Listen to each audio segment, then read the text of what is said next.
সম্মানিত ভাইরা আমার, জেনে রেখে দিয়েন, এই বাংলার জমিনে আজ হোক কাল হোক বাংলার জমিনে কালেমার পতাকা উড়বেই উড়বে। কথা বলেন ঠিক কিনা? সম্মানিত ভাইরা আমার, আমি আর কথা বলবো না। যিনি আপনাদের মাঝে উপস্থিত হয়েছেন, আমাদের সারা বাংলাদেশের আনরল সৃষ্টিকারী, মাটি ও মানুষের প্রিয় মানুষ, আমার শ্রদ্ধাভাজন শ্রদ্ধেয় ওস্তাদ আল্লামা মুফতি হযরত মাওলানা মোহাম্মদ বজলুর রশিদ মিয়া হুজুর এসেছেন। আমি ওনাকে বসে রেখে কথা, যে নবী শুধু একজন ইসলামের নেতা, নবী একজন শুধুই নবী না, তিনি হলেন বিশ্ব নেতা। কথা বলেন ঠিক কিনা? এরপর ইসলামকে মনে করি আমরা শুধু একটা ধর্মের নাম। আসলে ইসলাম কি শুধু একটা ধর্মের নাম? জোরে বলেন, ধর্মের নাম। Islam is the complete code of life. ইসলাম হলো পূর্ণাঙ্গ জীবন ব্যবস্থা। আল্লাহ বলেছেন ইন্নাদ-দীনা ইনদাল্লাহিল ইসলাম, আমার কাছে মনোনীত একমাত্র ধর্মের নাম হলো ইসলাম। চিৎকার দেবেন আল্লাহু আকবার। সম্মানিত ভাইরা আমার, এই কোরআন অধিকার বঞ্চিত মানুষের অধিকারকে ফিরিয়ে দেয়। কথা বলেন ঠিক কিনা? এই কোরআন অধিকার থেকে বঞ্চিত মানুষকে অধিকার ফিরিয়ে দেয়। এই কোরআন নির্দোষ মানুষকে মুক্তির কথা বলে। এই কোরআন হালাল এবং হারামকে বেছে খাওয়ার কথা বলে। এই কোরআন ন্যায় বিচারের কথা বলে। এই কোরআন অন্যায় করলে কি শাস্তি হবে সেই কথা বলে। কথা বলেন ঠিক কিনা? সম্মানিত ভাইরা আমার, কোরআনের মধ্যে কি নাই? তিবিয়ানা লিকুল্লি শাই। আমার আল্লাহ বলেন সকল সমস্যার সমাধান আমি কোরআনের মধ্যে দিয়েছি। সুবহানাল্লাহ। আল্লাহ নবী তিনি শুধু একজন নবী নয়, তিনি হলেন বিশ্ব ইমাম, বিশ্ব নেতা, ইমামুল আম্বিয়া, ইমামুল মুরসালিন। চিৎকার দিয়ে সুবহানাল্লাহ বলেন। আল্লাহর নবী বিশ্ব নবী জনাবে মুহাম্মদ রাসূলুল্লাহ সাল্লাল্লাহু আলাইহি ওয়াসাল্লাম মদিনার জিন্দেগিতে আমার নবীর 3 দিন পর্যন্ত কোনো খবর নাই। সাহাবায়ে কেরাম কাঁদতে কাঁদতে পাগলের মতো হয়ে গেছে। নবীর কোনো খবর নাই, সাহাবায়ে কেরাম কাঁদতে কাঁদতে পাগলের মতো হয়ে গেছে। আল্লাহর নবী 3 দিন পর্যন্ত মদিনার মাটিতে কোনো খবর নাই। সাহাবায়ে কেরাম চিন্তা করলেন, এই মক্কার কাফের, এই মদিনার কাফেরা নাম মুনাফিকের বাচ্চারা মনে হয় আমার নবীকে হত্যা করেছে। ওমর রাদিয়াল্লাহু তাআলা আনহু প্রকাশ্যে ঘোষণা দিলেন, হে মদিনার মুনাফিকেরা, হে মদিনার কাফেরেরা, আল্লাহর নবীকে তোমরা কোথায় গোপন করে রেখে দিয়েছো বলো, আর না বললে জেলে রেখে দিও। আমি ওমর বললাম, একটা মুশরিক এবং কাফের মুনাফিকদেরকে আমি দুনিয়ার বুকে জীবিত রাখবো না। মুনাফিকরা চিন্তা করলাম, আমরা তো আল্লাহর নবীকে গুম করে নেই, হত্যা করে নেই। ওমর রাগান্বিত মানুষ, হযরত ওমর যে ঘোষণা দিয়েছেন, আবু বকর ওমর দুজন বিশ্ব নবীকে খোঁজার জন্য বের হয়েছেন। মরুভূমির মধ্যে গিয়া রাখালেরা উর্দম্বগুলো চনায়। হযরত আবু বকর বললেন রাখালদেরকে, রাখালেরা রে, এই পথ দিয়ে আখেরি জামানার পয়গম্বর বিশ্ব নবীকে যেতে দেখেছো কিনা? রাখালেরা বলল, বিশ্ব নবীকে, দিনের নবীকে চিনি না, তবে এই গুহার মধ্যে আজ 3 দিন হয়ে যায় একজন মানুষ ওয়াজহর নয়নে কান্দে, ইয়া রব্বি হাবলি উম্মতি বলে কান্দে। এই মানুষের নাম কি আমরা জানি না। হযরত ওমর বললেন, আবু বকর রে, কারণ এইটা দিনের নবী মুহাম্মদুর রাসূলুল্লাহ ছাড়া কেউ হতে পারে না। রাখালেরা বলল, 3 দিন হলে গুহার মধ্যে অবস্থান করে। আমাদের উর্দুম্বাগুলো ঘাসে মুখ লাগায় না, আমাদের উর্দুম্বাগুলো শুধুই গুহার মুখের দিকে তাকায় অঝর নয়নে চোখের পানি ছেড়ে দিয়ে কান্দে। ইনি কে, নাম কি জানি না, তবে লোকটা শুধুই কান্দে আর কান্না করে, লোকটাকে জানি না। হযরত ওমর বললেন, আবু বকর, ইনি দিনের নবী মুহাম্মদুর রাসূলুল্লাহ। গুহার মুখে গিয়া আবু বকর বললেন, সালাম দেবন ইয়া রাসূলুল্লাহ, ইয়া হাবিবাল্লাহ, হুজুর আজ 3 দিন হয়ে যায় মদিনায় আপনার কোনো খবর নাই। এই গুহার মধ্যে আপনি আশ্রয় নিয়েছেন, ইয়া রাসূলুল্লাহ, ইয়া হাবিবুল্লাহ, হুজুর আমি আপনার হিজরতের সাথী ছিলাম, আমাকে একটা বার তো আপনি বললেন না গুহার মধ্যে অবস্থান করবেন। ইয়া রাসূলুল্লাহ, আপনি তো কিছুই বললেন না, আল্লাহর নবী কোনো কথা বলেন না। আবু বকর বললেন, ইয়া রাসূলুল্লাহ, ইয়া হাবিবুল্লাহ, হুজুর মাথা উঠান। ইমাম হাসান আর হুসাইন, মা ফাতেমা কান্না করতে করতে পাগলের মতো হয়ে গেছে। আল্লাহর নবী কোনো কথা বলেন না। নবী আমার শুধু ইয়া রব্বি হাবলি উম্মতি বলে কান্দেন। হযরত আবু বকর বললেন, নবীজি বুঝতে পেরেছি আপনাদের কেমন উম্মতির কান্ডারি। ইয়া রাসূলুল্লাহ, ইয়া হাবিবাল্লাহ, হুজুর আল্লাহকে সাক্ষী রেখে, আপনাকে সাক্ষী রেখে আমি আবু বকর ঘোষণা করলাম, আমার সারা জীবনের যত নেকি রয়েছে আপনার উম্মতির জন্য আমি দান করে দিলাম। চিৎকার দিয়ে বলেন সুবহানাল্লাহ। আবু বকর বললেন, নবীজি আপনি মাথা উঠান, আপনি বাড়িতে চলেন। আমি আবু বকর কথা দিলাম, আল্লাহকে সাক্ষী রেখে বলতেছি, আমার সারা জীবনের যত নেকি রয়েছে আমি আবু বকর আপনার উম্মতির জন্য দান করে দিলাম। আল্লাহর নবী মাথা উত্তোলন করেন না। আবু বকর বললেন, নবীজি হিজরতের সাথে আমি ছিলাম, ইসলাম গ্রহণ করার দিক দিয়ে পুরুষদের মধ্যে আমি এক নম্বর। ইয়া রাসূলুল্লাহ, ইয়া হাবিবুল্লাহ, হুজুর আপনি মাথা উঠান, বাড়িতে চলেন। মা ফাতেমা, ইমাম হাসান হুসাইন তারা পাগলের মতো হয়ে গেছে কান্না করতে করতে। আল্লাহর নবী কোনো কথা বলেন না।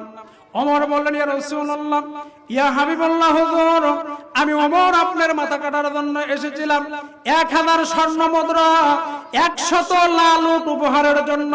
আমি যখন আপনার মাথা কাটার জন্য পুরস্কারের লোভে এসেছিলাম, ইয়া রাসূলুল্লাহ, ইয়া হাবিবাল্লাহ, হুজুর আপনার চেহারা মোবারক দেখে আমি ওমর ইসলাম গ্রহণ করেছি। সুবহানাল্লাহ।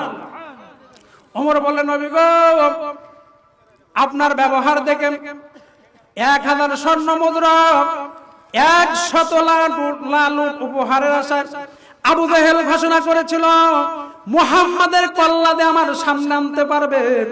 আমি আবু জেহেল ঘোষণা করলাম 1000 স্বর্ণ মুদ্রা আর 100 লাল উট তাকে উপহার দেওয়া হবে।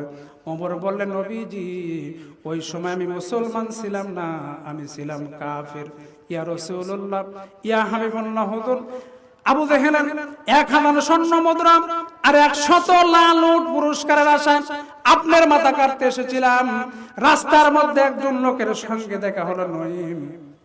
এই নঈম বলল, ওমর তুমি কোথায় যাও? বলে, তোমরা কি জানো না আবু জেহেল ঘোষণা করেছে মুহাম্মাদের মাথা আনতে পারবে 100 লাল উট তাকে উপহার দিবে আর 1000 স্বর্ণ মুদ্রা উপহার দিবে। নঈম বললেন, ওমর এই ছাগলের বাচ্চা যদি তুমি ধরে দেখাইতে পারো তাহলে বুঝবো মুহাম্মাদকে তুমি হত্যা করতে পারবে। নাউজুবিল্লাহ। সেই উমর বললেন, নবীজি আপনার কাল্লা কাটার জন্য আমি এসেছিলাম।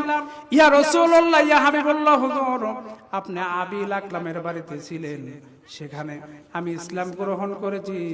নবীর কাছে যখন ওমর রাদিয়াল্লাহু তাআলা আনহু চলে গেলেন, আল্লাহর নবী ওমরের শরীরের মধ্যে হাত দেবেন। ওমর কতদিন আর ভুলের মধ্যে থাকবে, কতদিন আর বাতিলের মধ্যে থাকবে? কারণ জেনে রেখে দিও, এতদিন পর্যন্ত যে জীবন তুমি পরিচালনা করেছো সমস্ত জীবন তুমি ভুলের মধ্যে কাটায়ছো। ওমর বলেন, ইয়া রাসূলুল্লাহ, ইয়া হাবিবাল্লাহ, হুজুর আপনার চেহারা মোবারক আর ব্যবহার দেখে আমি ওমর তখন কালেমা পড়ে মুসলমান হয়ে গিয়েছিলাম। সুবহানাল্লাহ। আপনার চেহারা দেখে, আপনার সুন্দর ব্যবহার দেখে ইসলাম গ্রহণ করেছি। ইয়া রাসূলুল্লাহ, সেই উমর আমি গুহার মুখে দাঁড়ায় আপনাকে সালাম দিয়েছি, 3 দিন হয়ে যায় কোনো আপনার খবর নাই। আপনি মাথা উঠান। ইমাম হাসান আর হুসাইন, মা ফাতেমা কান্না করতে করতে পাগলের মতো হয়ে গেছে। আল্লাহর নবী কোনো কথা বলেন না, নবীজি কোনো কথা বলেন না।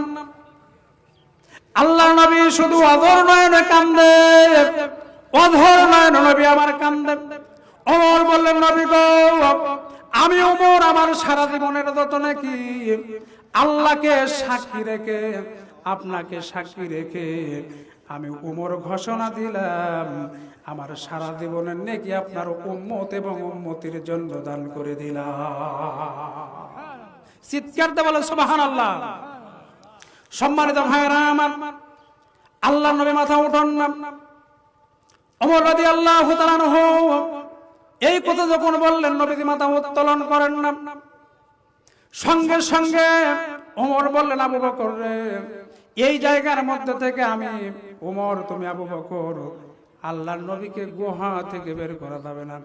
নবীকে গুহা থেকে যদি বের করতে হয় তাহলে ইমাম হাসান আর হুসাইন মা ফাতেমাকে ছাড়া গুহা থেকে বের করা যাবে না। সুবহানাল্লাহ। সঙ্গে সঙ্গে আবু বকর ওমর বাড়ির দিকে রওনা দিয়েছেন। সম্মানিত ভাইরা আমার, আবু বকর ওমর বাড়ির দিকে যখন রওনা দিয়েছেন, বাড়ির কাছাকাছি যখন আসলেন, হযরত আলী বললেন, আবু বকর, ওমর ভাই, আমার নবীজির খোঁজ কি তোমরা পেয়েছো? ওমর বললেন, আমিরুল মুমিনিন, আলী ভাই, নবীর খবর পেয়েছি, তবে আল্লাহর নবীকে ইমাম হাসান হুসাইন আর মা ফাতেমাকে ছাড়া কখনো বের করা সম্ভব হবে না। সঙ্গে সঙ্গে মা ফাতেমার কাছে খবর গেল, দুইটা সন্তান আলী, দুইটা সন্তান ইমাম হাসান আর হুসাইনকে নিয়ে ফাতেমা গুহার মুখে দাঁড়ায় বললেন, আব্বাজান, আপনি আমাকে মেয়ে বলে সম্বোধন করেন না, আপনি আমাকে মা বলে ডাকেন, কিন্তু মদিনায় 3 দিন হয়ে যায় কোনো খবর নাই। ইয়া রাসূলুল্লাহ, আপনি কোথাও যদি দীর্ঘ সময়ের জন্য সফরে যান, সর্বশেষে আমার সঙ্গে দেখা করেন, আর সফর থেকে আসার পরে সর্বপ্রথমে আমার সঙ্গে দেখা করেন। এই গুহার মধ্যে 3 দিন হয়ে যায় অবস্থান করতেছেন, একটা বারও তো আমাকে বললেন না। ইয়া রাসূলুল্লাহ, বাদান, আপনি মাথা উঠান, চলেন বাড়ি যাই। আল্লাহর নবী কোনো কথা বলেন না, নবী কোনো কথা বলতেছেন না।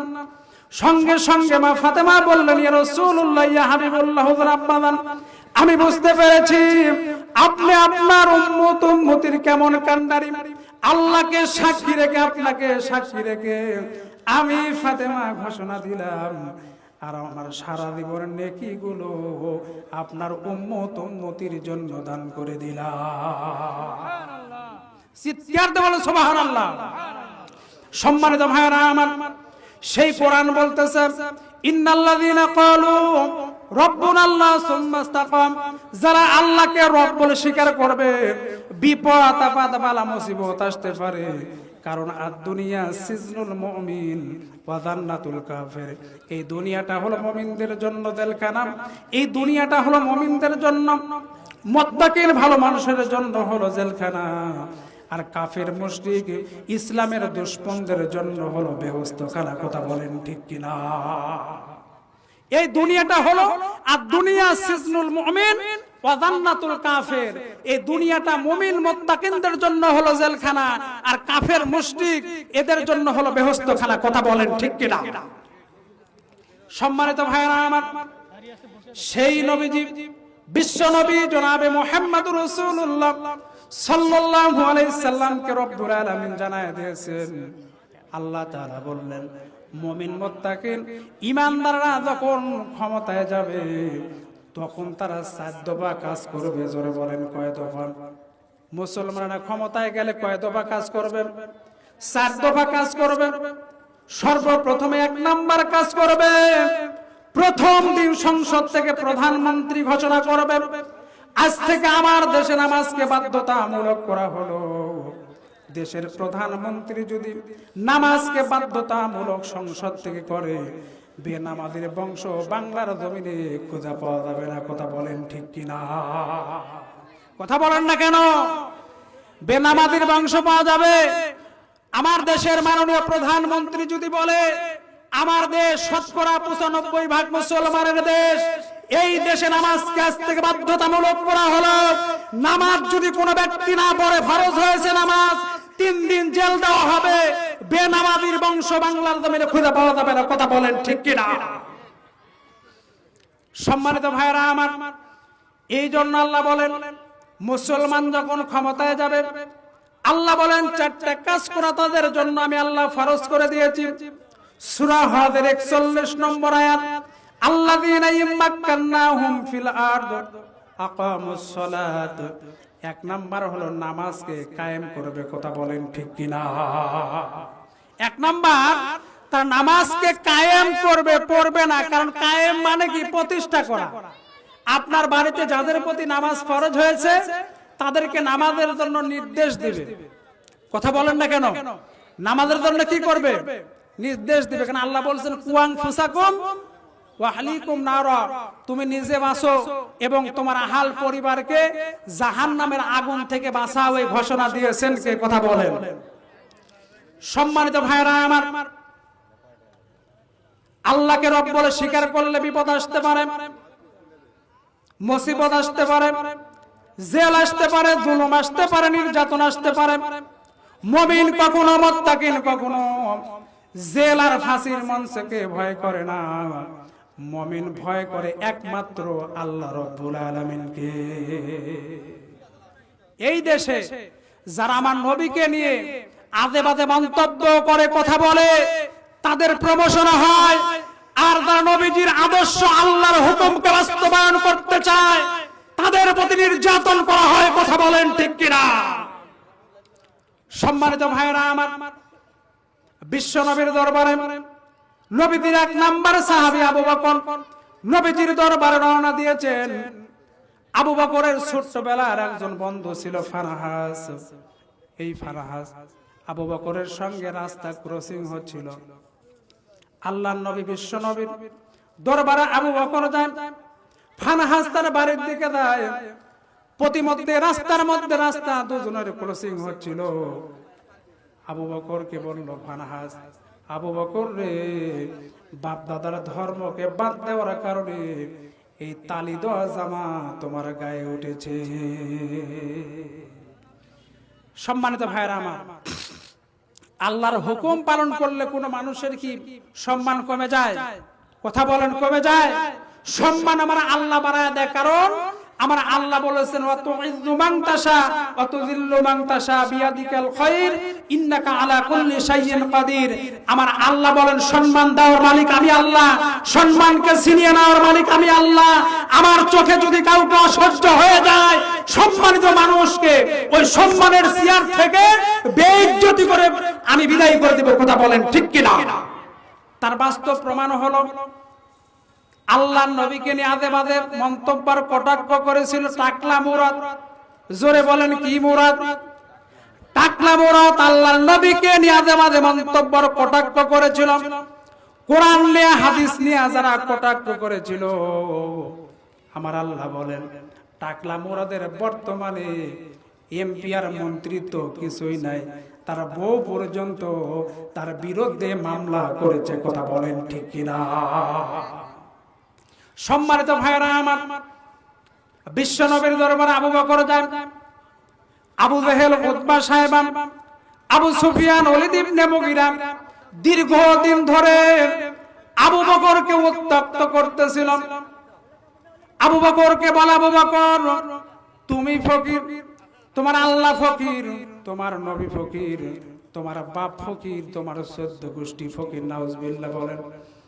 আবু বকর বললেন মক্কার কাফেররা রে, আমাকে গালি দাও, আমার বাপ মাকে গালি দাও, আমার কোনো আপত্তি নাই, কিন্তু আমার আল্লাহ এবং নবীকে নিয়ে কটাক্ষ করলে কঠিন জবাব দেওয়া হবে। সম্মানিত ভাইরা আমার, দিনের পর দিন যখন আবু বকরকে উত্ত্যক্ত করতেছিল, আবু বকর অসহনীয় যখন হয়ে গেল, সঙ্গে সঙ্গে আবু বকর বলেছিল, আবু জেহেল রে, আমার নবীকে নিয়ে কটাক্ষ করো না, আমার আল্লাহকে নিয়ে আজে বাজে মন্তব্য করো না, কঠিন জবাব দেওয়া হবে। সঙ্গে সঙ্গে আবু জেহেল বলল, তুমি ফকির, তোমার বাপ ফকির, তোমার মা ফকির, তোমার আল্লাহ ফকির, তোমার নবীও ফকির। নাউজুবিল্লাহ বলেন। হযরত আবু বকর নরম মানুষ, এত রাগান্বিত হয়া আবু জেহেলের গালে এত জোরে একটা চর মারছে।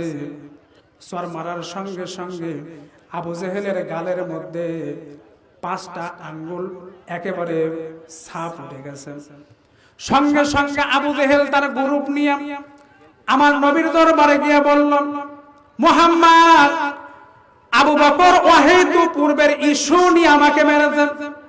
সঙ্গে সঙ্গে নবীজি সাহাবায়ে কেরামকে বললেন, আবু বকর কোথায় রয়েছে? আবু বকরকে নিয়ে এসো। আবু বকর কেন মারল আবু জেহেলকে জানতে চাই। আল্লাহর নবীর নিকটে যখন আবু বকর আসলো, আল্লাহর নবী বললেন, আবু বকর কি জন্য তুমি আবু জেহেলকে মেরেছো বলো। আবু বকর বলল, ইয়া রাসূলুল্লাহ, দীর্ঘদিন হয়ে যায় আমাকে বিভিন্ন ধরনের কথা বলে, আমাকে ফকির বলে, আমার আব্বাকে ফকির বলে, আমার মাকে ফকির বলে, আমার আল্লাহকে নিয়ে কটাক্ষ করে, আল্লাহকে ফকির বলে, আমার নবীকে ফকির বলে। আমি কয়েকদিন নিষেধ করেছি আমার আল্লাহ এবং নবীকে নিয়ে কটাক্ষ করো না। ইয়া রাসূলুল্লাহ, আবু জেহেল শুনে না। আমি যখন পথ চলতেছিলাম, আবু জেহেল তার গ্রুপ নিয়ে আমাকে উত্ত্যক্ত করতেছিল, আমি মেরেছি। ইয়া রাসূলুল্লাহ, ইয়া হাবিবাল্লাহ, আমার আল্লাহকে যখন ফকির বলেছে, আমি আবু বকর নরম মানুষ, তখন গরম হয়ে গেছি। সুবহানাল্লাহ, আমি গরম হয়ে গেছি। আবু জেহেল বলল, না, পূর্বের ইস্যু নিয়ে আমাকে মেরেছেন, আমার সাক্ষী আছে। আবু জেহেল বলল, আমার সঙ্গে 10 জন লোক রয়েছে, তারা আমার সাক্ষী। আল্লাহ নবী বলেন, আবু বকর, আবু জেহেলের 10 জন সাক্ষী রয়েছে, তোমার সাক্ষী কথা জোগাড় করো। আবু বকরের চোখ দিয়ে দর দর করে পানিগুলো পড়তেছে। আবু বকর বললেন, হুজুর, আমার তো কোনো সাক্ষী নাই, আমি তখন ছিলাম একা, আর আবু জেহেল ছিল তার গ্রুপ নিয়ে। ইয়া রাসূলুল্লাহ, আমার কোনো সাক্ষী নাই, সাক্ষী নাই। আবু জেহেল 10 জন লোক নিয়েছিল। আল্লাহর নবী বললেন, ওইটা আমি বুঝি না, কারণ তুমি সাক্ষী জোগাড় করো, নইলে বিচারের রায় আমি দেব। তুমি যেমনই ভাবে এই কাফেরকে তুমি আঘাত করেছ, উল্টা তোমাকে আঘাত করবে। সঙ্গে সঙ্গে নবীজি যখন বিচারের রায়টা দিতে যাবেন, আমার আল্লাহ জিবরাইলকে সঙ্গে সঙ্গে নবীর কাছে পাঠিয়ে দিয়েছে। আসতে বলেন সুবহানাল্লাহ। এতগুলো মরদ মানুষ সুবহানাল্লাহ বললেন। কয়েকদিন আগে খেলা হলো কোচোপাড়া, এরকম আওয়াজ হয়েছিল। এই জোরে বলেন, এরকম আওয়াজ হয়েছিল। কোচোপাড়া মাঠে তখন গোল হলো, তখন এত জোরে গোল বলে চিৎকার দিছে, আমাদের জামালহাট থেকে শোনা গেছে। কথা বলেন ঠিক কিনা? আল্লাহর তাসবিহ পাঠ করবেন, সুবহানাল্লাহ, আলহামদুলিল্লাহ। আমার আল্লাহ বলছেন, তামলাহুল মিজান, কিয়ামতের দিন মিজানকে পূর্ণ করে সওয়াব আমার আল্লাহ দেবে। আল্লাহ বলেছেন, মা বাইনা সামাওয়াতি ওয়াল আরদ, আমার প্রশংসা যখন বান্দারা করে, আমার তাসবিহ পাঠ করে, আসমান এবং জমিনের মাঝে যত ফাঁকা জায়গা, এই ফাঁকা জায়গা পূর্ণ করে সওয়াব আমার আল্লাহ তার বান্দার আমলনামায় লিখে দেয়। কোনো সমস্যা নাই। 2:08 বাজে, এখন থেকে 10 মিনিটের মধ্যে হুজুর আসবে। হুজুর আসবে মাত্রই আমি ছেড়ে দেব, কোনো সমস্যা নাই। অল্প কিছুক্ষণের মধ্যে আসবে। সম্মানিত ভাইরা আমার, আল্লাহ নবী বললেন, আবু বকর সাক্ষী জোগাড় করো। আবু বকর বলেন, আমার কোনো সাক্ষী নাই, আমার সাক্ষী নাই, আমি একা ছিলাম। সঙ্গে সঙ্গে আল্লাহ রাব্বুল আলামিন জিবরাইলকে জানায় দিলেন, জিবরাইল, আমার আবু বকরের দুনিয়ার কোনো সাক্ষী নাই, আমি মহান রব্বুল আলামিন আবু বকরের সাক্ষী, আমি নিজেই আল্লাহ হয়ে গেছি। আমি আবু বকরের সাক্ষী নিজেই হয়ে গেছি। আল্লাহ রাব্বুল আলামিন বললেন, ইন্নাল্লাহা ফাকিরু ওয়া নাহনু আগনিয়া। সুবহানাল্লাহ। ও যে ফকির বলছে আল্লাহকে, আমার আল্লাহ তাআলা জবাব দিলেন। আমার আল্লাহ বললেন যে থাপ্পড় দিয়েছে ফানহাসকে, এই ফানহাস আমার আল্লাহ, আমি আল্লাহ আমাকে ফকির বলেছিল। সম্মানিত ভাইরা আমার, আমার নবীকে নিয়ে আজে বাজে কটুক্ত মন্তব্য করলে প্রমোশন হয়, কিন্তু আমার নবীর আদর্শ আর আমার আল্লাহর হুকুমের কথা বললে তাদের প্রতি নির্যাতনের স্টিমুলার চালানো হয়। কথা বলেন ঠিক কিনা? সম্মানিত ভাইরা আমার, এই জায়গাটা হলো পরীক্ষার জায়গা। এই জন্য আল্লাহ বলেন, রব বলে তারা স্বীকার করবে। হযরত বেলাল রাদিয়াল্লাহু তাআলা আনহু ইসলাম যখন গ্রহণ করেছেন, উমাইয়ার গোলাম ছিল, বেলালের বুকের উপরে পাথর চাপা দিয়ে রেখে দিয়েছে। উমাইয়া বলতেছে, রে বেলাল, কালেমা ছাড়বি না জীবন দিবি? কালেমা ছাড়বি না জীবন দিবি বল। বেলাল বলল, উমাইয়া রে, জীবন দিতে রাজি আছি, কিন্তু নবীর কালেমা ছাড়তে রাজি না। জীবন দিতে রাজি আছি, কিন্তু কালেমা ছাড়তে রাজি না। হযরত বেলালকে এত নির্যাতন করা হলো, বেলাল শুধু পাথরের নিচ থেকে বলে, আহাদ আহাদ আহাদ, আল্লাহ এক, আল্লাহ দ্বিতীয়। এত নির্যাতন করলো। হযরত বেলাল বলল, উমাইয়া, যতই নির্যাতন করো আর যত নির্যাতনের ভয় দেখাও না কেন, মক্কা এবং মদিনার মধ্যে সবচাইতে বড় যেটা পাহাড়, ওই পাহাড়টা যদি আমি বেলাল আমার বুকের উপর উঠায় দাও, আমি কখনো কালেমা থেকে পিছপাও হব না। সুবহানাল্লাহ, একটা আওয়াজ দিয়ে বলেন, পিছপাও হব না। ওই দিক দিয়ে বিশ্ব নবীর এক নাম্বার সাহাবী আবু বকর হযরত বেলালের নির্যাতন দেখে আবু বকর বললেন, উমাইয়া, হযরত বেলালকে কত টাকা হলে মুক্তি দিবেন? বলে, 1 লক্ষ দিরহাম তুমি যদি আমাকে দিতে পারো, হযরত বেলালকে মুক্তি দেব। সঙ্গে সঙ্গে আবু বকর 200 দিরহাম উমাইয়াকে দিয়া বিশ্ব নবীর দরবারে, আল্লাহর নবীর দরবারে আবু বকরকে নিয়ে চলে গেলেন। আল্লাহর নবী আবু বকরের চেহারার দিকে তাকায়া, আল্লাহর নবী বেলালের চেহারার দিকে তাকায়া আল্লাহর নবী বলেন, বেলাল রে, যে জমিনে তোমার রক্ত ঝরেছে, জেনে রেখে দিও, আল্লাহ রাব্বুল আলামিন ওসিরেই এই মক্কার মাটিতে আমার আল্লাহ কালেমার পতাকা উত্তোলন করবে। যে জমিনে আলেমদের রক্ত ঝরে, যে জমিনে আলেমদের প্রতি নির্যাতন চলে, যে জমিনে মুসলমানদের প্রতি নির্যাতন চলে, যে জমিনে কোরআনের হক কথা বলতে গেলে টুটি চেপে ধরে, বুঝতে হবে ওসিরেই সেই জমিনের আকাশে আমার আল্লাহ কালেমার পতাকা উড্ডীন করে দিবে। কোন একদিন এ দেশের আকাশে কালেমার পতাকা দুলবে,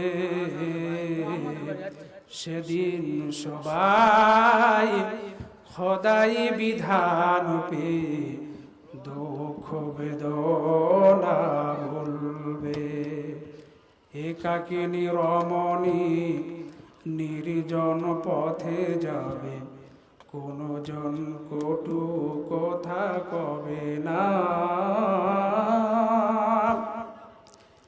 একাকিনী রমণী নির্জন পথে যাবে, কোন জন কটু কথা কবে না। প্রতে আর প্রান্তরে সম্পদের মোহে পড়ে খোনার হাদানি হবে না। কোনো একদিন এ দেশের আকাশে কালেমার পতাকা দুলবে। মারহাবা, লিল্লাহে তাকবীর। প্রধান বক্তারা আগমন, প্রধান বক্তারা আগমন, নারায়ে তাকবীর। ভাদারবাসীর পক্ষ থেকে, ভাদারবাসীর পক্ষ থেকে প্রধান বক্তার আগমন, নারায়ে তাকবীর। আল কোরআনের আলো, কোরআন হাদিস যেখানে, আলেম ওলামা যেখানে, পীর মাশায়েখ যেখানে, সম্মানিত ভাইরা আমার, এই স্লোগান দেওয়া সহজ। আলেম ওলামা যেখানে, আমরা আছি সেখানে। কোরআন হাদিস যেখানে, আমরা আছি সেখানে। আমির হামজা জেলখানায়, আমরা ভয়ে পায়খানায়। কথা বলেন ঠিক কিনা? সম্মানিত ভাইরা আমার, জেনে রেখে দিন, জুলুম বেশি দিন টিকে না। জোরে বলেন ঠিক কিনা? যে বেলুন যত ফুলে তার ফাটার সম্ভাবনা অতি নিকটে। কথা বলেন ঠিক কিনা?